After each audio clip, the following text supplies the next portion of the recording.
On to Australia now, where the Prime Minister Scott Morrison has defended the shutdown of the nation's second largest city of Melbourne. The Prime Minister also assured continuing financial support for businesses that fear that they will not be able to survive another lockdown, the second lockdown.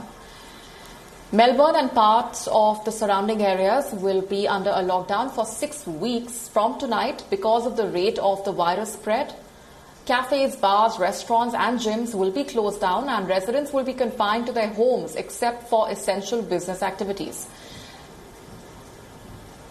There were 75 occupants of 9 public housing towers among the new COVID-19 cases today. They were earlier this week placed into a complete lockdown, barring their 3,000 residents from leaving their homes for 5 days. The Australian Prime Minister has asked the residents to remain strong amid the return of the harsh virus restrictions. Scott Morrison has called for unity in these tough times. It's happening in Melbourne now.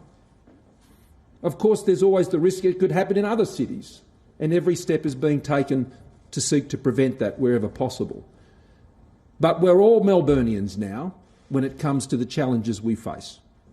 We're all Victorians now because we're all Australians, and that's where the challenge is right now.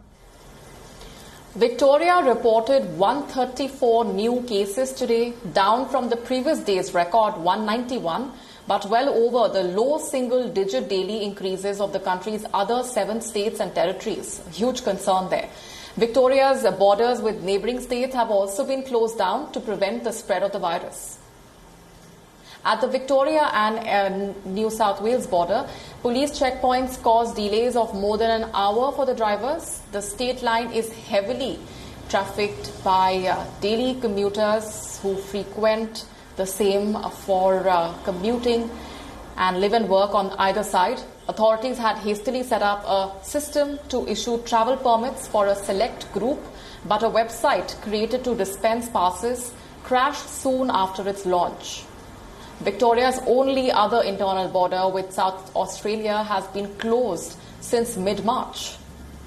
On the issue of the broader shutdown of Melbourne, this is a matter that the Premier advised me of, and of course, based on their advice and the advice that I've received from the Chief Medical Officer, then this was necessary. I hope it isn't for that long.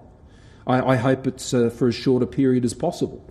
But given the seriousness of the issue and the containment that was occurring in the initial postcodes and what was occurring there, that this was a more practical measure in the Premier's view and the advice that he had received. Red flags have been raised by potential quarantine breaches. In fact, Victorian state government officials believing these breaches by returnees led to the spread of the virus itself.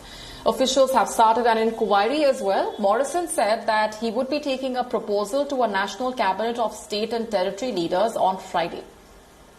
A number of repatriation flights may be reduced to cut down the number of new virus cases arriving in the country.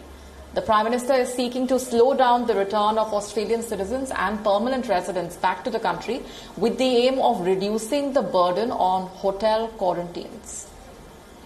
The issue is what the overall level of returning Australians are, and that's why I'll be bringing a proposal on Friday to reduce that load, which means that's a lesser load for everybody rather than shifting Western Australia's load onto someone else.